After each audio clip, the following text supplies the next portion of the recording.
سلام، من جواد مهرابیان هستم و قصد دارم که گیتار رو از پایه تا جایی که خودم توان دارم و بلدم بهتون آموزش بدم. امیدوارم که توی این مسیر همراه هم باشید. خب توی این جلسه بچه‌ها قصد دارم که شما رو با ساز گیتار آشنا بکنم و یک سری مطالب تئوری رو بهتون آموزش بدم که ان شاءالله از جلسه بعد که مفصل میریم سراغ عملی ساز زدن به مشکل نخورید، چون که تمام چیزهایی که خودم واقعا توی کلاس خصوصی خودم توی آموزشگاه به بچه‌ها درس میدم رو قصد دارم که اینجا رایگان در اختیارتون قرار بدم و اصلا هم دوست ندارم که یک روندی رو داشته باشیم که فقط هدفمون زدن آهنگ X و Y و Z باشه. دوست دارم واقعا گیتار رو یاد بگیرید، دوست دارم که نوت‌خوانی یاد بگیرید، ریتم‌خوانی یاد بگیرید و به قول معروف باسواد ساز بزنید بدونید که دارین چیکار می‌کنید. اول از همه بریم سراغ آشنایی با ساز گیتار. من همیشه سازها رو، نه فقط گیتار، هر سازی رو به یک ابزار تشبیه میکنم. مثلا شاید خیلی عجیب به نظر برسه، من میگم سازها شبیه به یک چکش میمونن. شما مثلا اگر استفاده از یک چکش رو بلد باشید، میتونید با اون چکش میخ بکوبید، میتونید باهاش گردو و فندق بشکنید یا میتونید اون چکش رو بزنید تو کله یه نفر و طرفو بکشیدش. سازها هم همینن. شما زمانی که استفاده از این ابزار رو بلد باشید، هر آهنگی رو شما میتونید باهاش بزنید. مثلا من با گیتار قصد دارم که چند تا آهنگ براتون بزنم که شاید شما انتظار شنیدنش رو با گیتار نداشته باشید. اولین آهنگ گوش بدید، احتمالاً شنیدینش و تو خاطرتون هستش.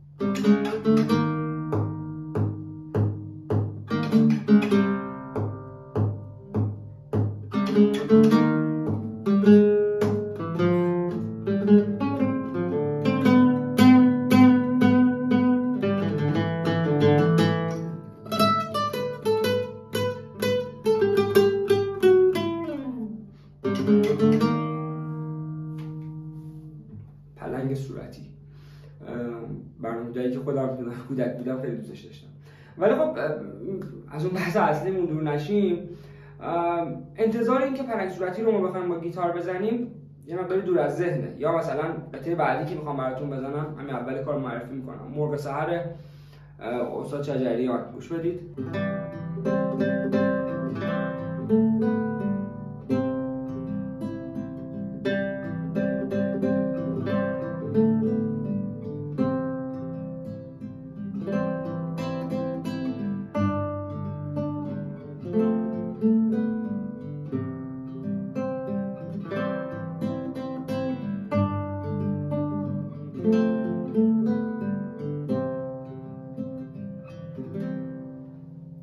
انتظارتون اینه که مرغ سحر رو با تار و ستار و کمانچه و نمیدونم قیچک بشنوید، ولی من با گیتار دارم اجرا میکنمش و به نظرم حالا شاید به اندازه اونها زیبا نشده باشه ولی زشتم نشده دیگه، یعنی من خودم دوستش دارم.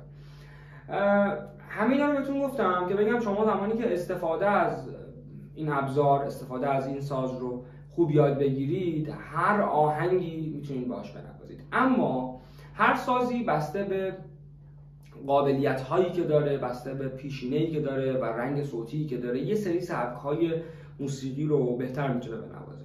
منظورم از پیشینه اون تاریخیه که داره. مثلا اگر تار و ستار و کمانچه موسیقی ایرانی میزنن به خاطر اینکه توی ایران رشد پیدا کردن این سازها. خب گیتار ساز اسپانیاییه و اولین سبکی هم که میتونه خوب بنوازه سبک موسیقی اسپانیایی یا موسیقی فلامنکوه. فلامنکو موسیقی سنتی جنوب اسپانیا است. قطعه‌ای که فکر میکنم شاید از موسیقی فلامنکو شنیده باشید، برای آشنایی بخوام براتون اجرا بکنم میتونه این باشه.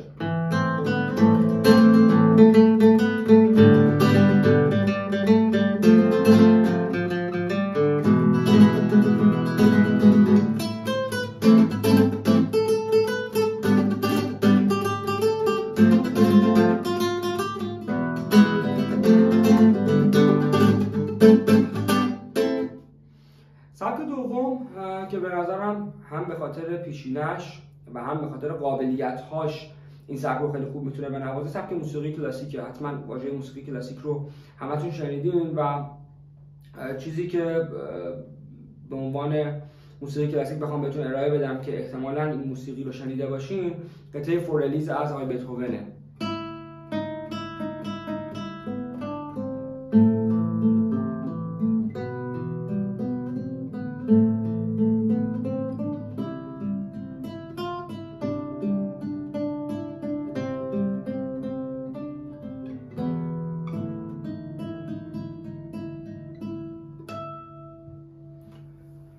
حتما شنیدیش دیگه. من خیلی وقتا حتی سوار آسانسور هم میشم، این موسیقی رو به عنوان موسیقی آسانسوره میشنوم اونجا. پس سبک دوم موسیقی کلاسیک بوده. سبک سوم موسیقی پاپه. کلمه پاپ مخفف کلمه بزرگتری به اسم پاپیولاره. پاپیولار یعنی محبوب، مردمی، و هر موسیقی که محبوب و مردمی باشه میتونه موسیقی پاپ باشه. همین چیزایی که شما تو تاکسی میشنوید، توی چه میدونم فضای مجازی، توی تلویزیون، نمیدونم هر جایی که خیلی عامه پسند هست شنیده میشه میتونه موسیقی پاپ باشه، مثل ابی، داریوش، گوگوش، نمیدونم محسن یگانه، محسن چاوشی، انتای دیگه، و خیلی هم اتفاقا موسیقی آواز محوریه. توی گیتار پاپ دو تا چیز همزمان رو باید با هم دیگه یاد بگیرید. اولین بخشش ملودی زدنه. از ملودی زدن مثلا نمیدونم جان مریم،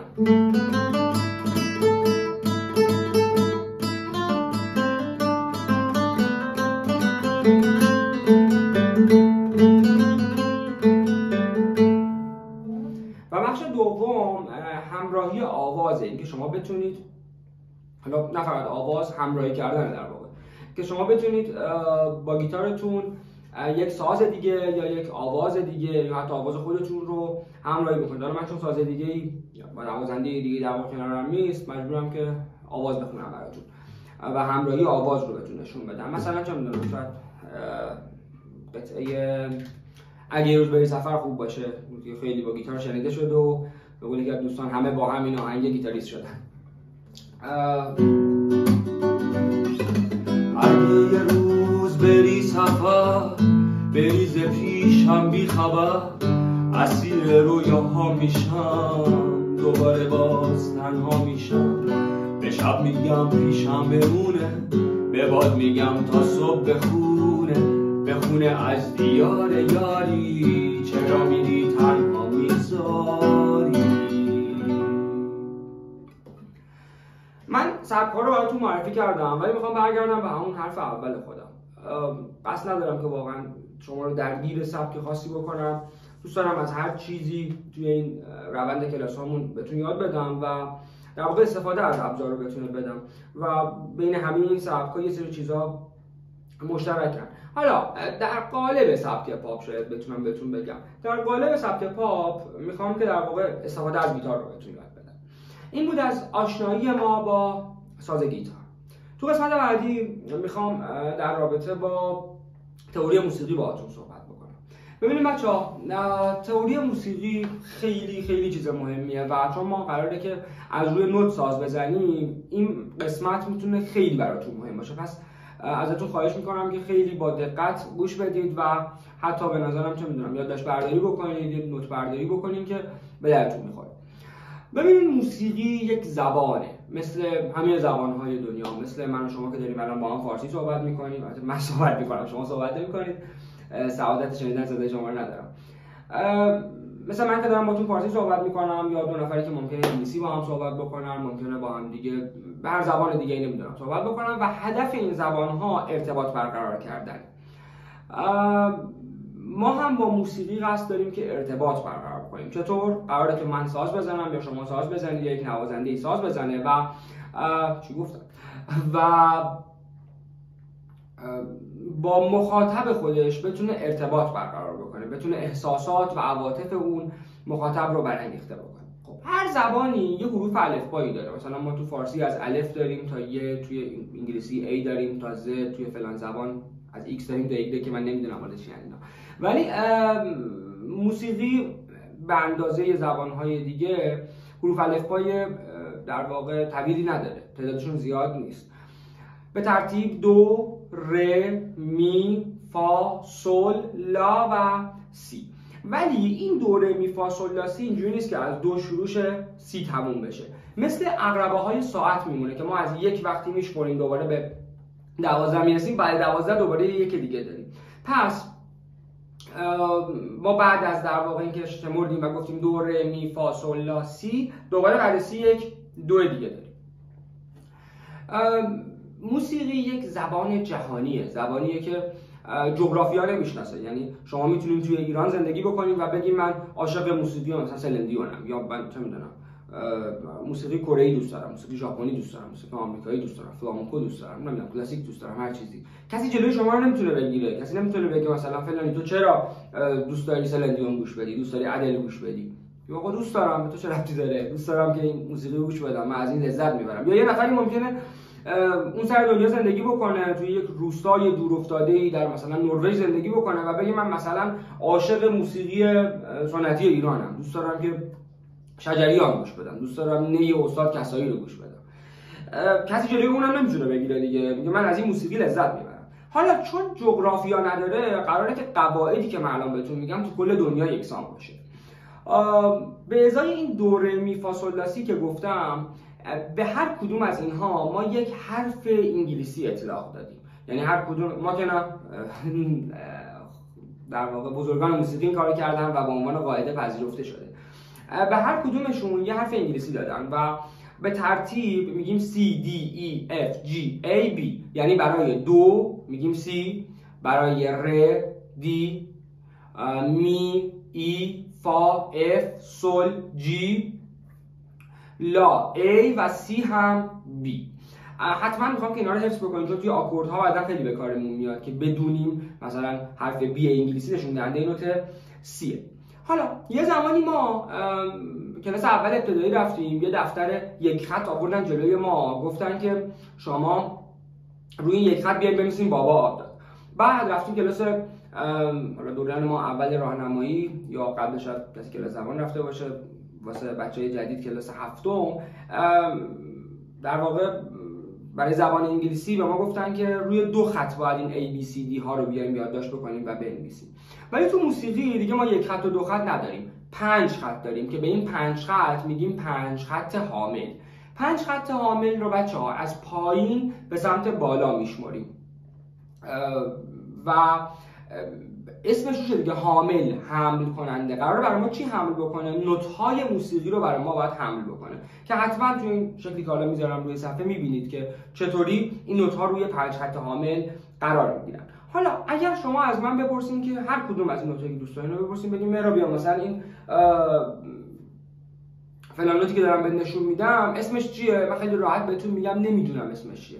دلیل دارم، یه دلیل ریاضی براتون میارم. تصور کنید یه محور اعداد داریم و مثلا محور اعداد رو اصلا جلوی صفحه براتون میذارم و من یه جایی رو مشخص میکنم، میگم که بچه‌ها اینجا چه عددیه. شما میتونین بگین؟ قطعا نمیتونین بگین چون صفری مشخص نشده. حالا اگر من یک صفر و یک مشخص کرده باشم، خب میتونیم قسمت بندی کنیم و مشخص کنیم که این جایی که مثلا توی 5 خط ها توی چی گفتم محور اعداد مشخص شده چیه.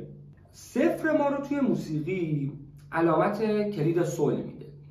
ما تو موسیقی کلیدهای مختلفی داریم ولی توی گیتار بسته به گستره صدایی که داره این ساز قراره که فقط و فقط از کلید سل استفاده بکنیم. کلید سل به ما میگه که اگر روی خط دوم ما یه نوتی داشته باشیم، این نوت رو باید سل بنامیم و بقیه رو نسبت به این میتونیم بسنجیم. حالا به ترتیب بریم بالا، بعد از سل لا سی دو ره تا بالا و قبل سل هم که فا می ره دو سی، همینجوری برمیگرده پایین. توی این 5 خط حامل خب به صورت طبیعی یه مقدار نوت جا میشه، نوت‌های بیشتری هم میتونیم توش قرار بدیم ولی امروز قصد ندارم که با هم راجعش صحبت بکنیم. همین تعدادی که حالا من روی صفحه مشخص کردم رو اگر یاد بگیرید به نظر من کفایت میکنه. حتی حفظ هم نمیخوام بکنیدش، فقط قصد دارم که بدونید که یه سلی وجود داشته که از طریق این سل ما تونستیم با باقی نوت ها رو بتونیم پیدا بکنیم. این سل حکم همون صفر توی محور اعداد رو برای ما داشت. خب تا اینجا فهمیدیم که ما وقتی جای نوت ها رو توی 5 خط حامل تغییر میدیم اسمشون عوض میشه. طبیعتا وقتی اسمشون عوض بشه صداشون هم عوض میشه دیگه و صداشون زیرتر یا بمتر میشه. تو این 5 خط حامل هر چقدر نوت‌های ما بالاتر نوشته بشن صدای زیرتر و هر چقدر پایینتر نوشته بشن صدای بمتری میگیرن. ولی ما تو موسیقی فقط و فقط به صدای زیر و بم نیاز نداریم. ما قصد داریم که صداها رو بیایم یه سری تغییرات دیگه هم روشون اعمال بکنیم که بتونیم موسیقی خودمون رو بسازیم. مثلا هم جان مریم که اول کار براتون مثال زدم، من اگه قرار باشه براتون جان مریم اجرا کنم به هر نوتی یه ارزش زمانی مشخصی دادم. علاوه بر این که اومدم صداها رو زیر و بم کردم. الان ببینیم مثلا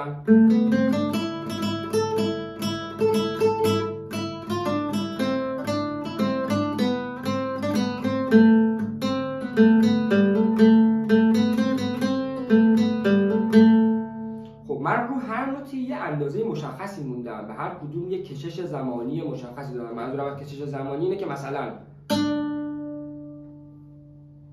یا صدای خفه بشه، به هر کدومشون ارزش زمانی مشخصی دادم. اگه قرار بود همه رو یکسان بمونم اینجوری میشد.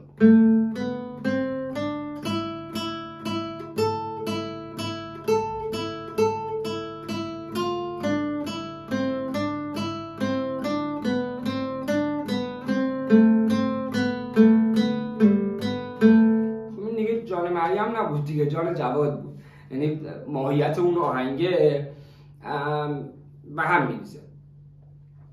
پس ما باید بتونیم ارزش زمانی نوت‌ها رو هم مکتوب بکنیم. برای اینکه ما ارزش زمانی ها رو نشون بدیم میایم شکل نوت‌ها رو تغییر میدیم. 3 مدل از شکل نوت‌ها رو امروز قراره بهتون معرفی بکنم. اولین نوتی که میخوام بهتون معرفی بکنم بهش میگیم نوت گرد. اگه ما نوت گرد رو از وسط به 2 قسمت مساوی تقسیم بکنیم به 2 تا نوت سفید میرسیم و اگه نوت سفید رو هم هر کدومشون رو تقسیم بر 2 بکنیم به 2 تا نوت سیاه میرسیم. طبیعتاً توی یک نوت گرد داریم میبینیم که 4 تا نوت سیاه وجود داره، 2 تا نوت سفید وجود داره و توی یک نوت سفید هم 2 تا نوت سیاه قرار گرفته. من این شکلی که رو صفحه گذاشتم رو براتون قرار دادم که نشون بدم اندازه ها نسبت به هم دیگه بزرگ و کوچیکن. کلا اندازه نسبیه دیگه بچه‌ها. یعنی مثلا من 27 سالمه، ممکنه کنار یه عزیز 37 ساله قرار بگیرم، اون پیر باشه من جوون و همین من برم توی چه میدونم جمع کلاس اولی ها و من پیر باشم اونا جوون، یا همون آقای 37 ساله بره تو جمع 45 ساله ها این جوون باشه اونا پیر. پس به تنهایی نمیتونیم بگیم یک شخص چقدر پیره یا چقدر جوونه. توی نوت ها هم همینه، نمیتونیم بگیم به تنهایی یه نوتی چقدر زیره چون باید نسبت به یه نوت دیگه ما زیر و بمیشو بسنجیم. نمیتونیم بگیم ارزش زمانیش چقدر زیاده چقدر کمه چون نسبت به نوت های دیگه باید سنجیده بشن. حالا نوت گرد نسبت به نوت سفید 2 برابر ارزش زمانی داره و نوت سفید نسبت به نوت سیاه 2 برابر. سیاه نسبت به سفید 1/2، سفید نسبت به گرد 1/2، سیاه هم نسبت به گرد 1/4 ارزش زمانی داره. یعنی ما به ازای هر 4 تا سیاه میتونیم یه دونه گرد قرار بدیم یا به ازای هر 2 تا سفید میتونیم یه دونه گرد قرار بدیم. حالا جلوتر توی جلسات بعدی خیلی راجع به ریتم‌گونی صحبت میکنیم چون یکی از مهمترین مباحث ما توی موسیقی اصلا ما کارمون فقط با زیر و بم کردن صداها و تغییر دادن ارزش زمانیشه توی ابتدای کار. بعداً حالا راجع به داینامیک و اینا میخوایم صحبت بکنیم. پس تا اینجای کار فهمیدیم که شکل نوت‌ها رو تغییر بدیم، ارزش زمانیشون تغییر میکنه، جاشون رو توی 5 خط حامل تغییر بدیم، صداشون زیرتر یا بمتر میشه. حالا ببینیم که خب باشه ما میخوایم یه 2-3 خطی موسیقی بنویسیم، با چه قانون و قاعده‌ای باید این 2-3 خط موسیقی خودمون رو بیایم بنویسیم. مثلا 2 خط موسیقی روی صفحه براتون میذارم. این 2 خط موسیقی میبینیم که اول کار باید کلید سول داشته باشه اول حلقه، چون بدون کلید دیگه این نوت‌ها اصلا هیچ هویتی ندارن، حکایت همون محور اعداده میشه. پایان کارمون رو هم باید با 2 لاخط پایانی که میبینید یه خط کلفت و یه خط نازک کنار هم دیگه قرار گرفتن مشخص بکنیم. هر کدوم از خط‌های افقی ما با یه سری خط عمودی قسمت بندی شدن، قفسه بندی شدن و ما به این قفسه ها توی موسیقی میگیم میزان. این خط‌های عمودی هم که این میزان ها رو به وجود آوردن بهشون میگیم خط میزان. این میزان ها توشون نوت قرار میگیره، توشون علامت های در واقع صداها تعبیه میشن و قرار میگیرن. حالا آیا توی تمام قطعات موسیقی ما توی هر میزان یه اندازه مشخصی میتونیم نوت بنویسیم؟ قطعاً خیر، تغییر میکنه. ما از کجا باید این تغییر رو متوجه بشیم؟ از علامت میزان نما که 2 تا عدد در واقع، یه عدد بالایی، یه عدد پایینی که این عدد بالا و پایین میان به ما میفهمونن که ما توی هر میزان چه مقدار گنجایش داریم. گنجایش میزان ها دقیق، مشخص و معینه. شبیه به مثلا چه میدونم جیب شلوار من نیست که مثلا بپرسین جواد تو جیب شلوارت چقدر گنجایش داری، چه میدونم شبیه باک ماشین میمونه. مثلا نمیدونم باک پژو پارس 66 لیتر توش بنزین جا میشه و میدونیم که 66 لیتر رو نمیتونیم توش بنزین بریزیم. این میزان ها دقیقا شبیه همون باک ماشین میمونن. شما نمیتونید بیش از اندازه توش نوت بنویسید. ولی تفاوتی که با اون باک دارن اینه که باک مثلا میتونه یه 6 لیتر توش بنزین باشه، کیلومترام رانندگی بکنه ولی میزانهای موسیقی باید همیشه پر باشن. پر از چی؟ پر از صدا که نوت قرار میدیم و پر از سکوت. یعنی ما به ازای هر صدا یک سکوت هم داریم که باید در واقع علامتش رو قرار بدیم که حالا هنوز با هم راجع بهش صحبت نکردیم. خب تو قسمت آخر این جلسه قصد دارم که راجع به میزان نماها باهاتون صحبت بکنم. میزان نماها گفتم یه عدد بالا و یه عدد پایین قرار میگیره توشون و عدد بالا یه مفهوم و عدد پایینی مفهوم دیگه ای رو میرسونه. این دوتا مجموعاً به ما میگن که توی یک میزان ما چقدر گنجایش داریم. عدد بالا به ما میگه که در هر میزان ما چند ضرب داریم، یعنی میزانمون چند ضربیه. مثلا اگه 2 باشه 2 ضربیه، 3 باشه 3 ضربیه، 4 باشه 4 ضربیه، 6 باشه مثلا میتونه 6 ضربی باشه.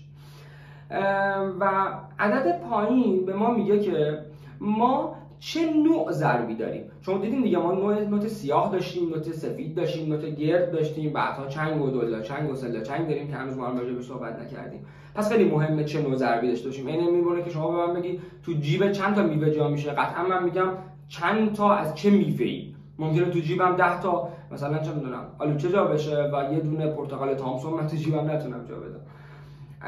به طور مثال میزان 2 4 عدد بالا 2 نشون دهنده اینه که ما 2 نوت داریم. عدد پایین 4 دیگه انقدر مستقیم با ما صحبت نکرده. باید برگردیم به همون نموداری که راجع به ارزش زمانی نوت ها من براتون کشیده بودم. دوباره براتون میذارمش. ببینیم که توی یک نوت گرد که به عنوان نوت مادر بود از همه نوت ها ارزش زمانی بیشتری داشت 4 تا چی وجود داره؟ خب میبینید 4 تا سیاه وجود داره. پس عدد پایین ما توی میزان نما هر وقت که عدد 4 باشه نشون دهنده نوت سیاه. 2 4 مجموعه میشه 2 ضرب سیاه در هر میزان. میخوام میزان نماها رو دقیقاً با همین فرمت یاد بگیریم چون کوتاه‌ترین و کامل‌ترین جوابیه که میتونیم بدیم. طبیعتاً 3 4 میشه 3 ضرب سیاه در هر میزان، 4 4 میشه 4 ضرب سیاه در هر میزان. رو 2 2 دقت کنین، عدد بالا 2 و میشه 2 ضرب. عدد پایین که 2 دیگه تغییر کرده دیگه، باید دوباره به اون نوت مادر نگاه کنیم، به اون نوت گرد نگاه بکنیم، بگیم که توی این نوت گرد 2 تا چی وجود داره؟ 2 تا سفید. پس 2 2 نشون دهنده 2 ضرب سفید در هر میزان. خب بچه‌ها این بود از چیزهایی که تو جلسه اول من همیشه به هنرجوام یاد میدم و خواستم اینجا هم با شما در میون بذارم. سعی می‌کنم که خیلی زود جلسه دوم سوم براتون آپلود بکنم. حتما اینها رو خوب مطالعه بکنید. مطالعه کنید، ببینید و یاد بگیریدش. انقدر تو حضوری درس دادم و نوشتم برای بچه‌ها اصلا قاطی کردم دیگه. حتما اینا رو یاد بگیرید چون تو جلسات بعدی خیلی به دردمون میخورن. تا جلسه بعد شما رو به خدا میسپارم و امیدوارم که این جلسه براتون مفید بوده باشه. خداحافظ شما.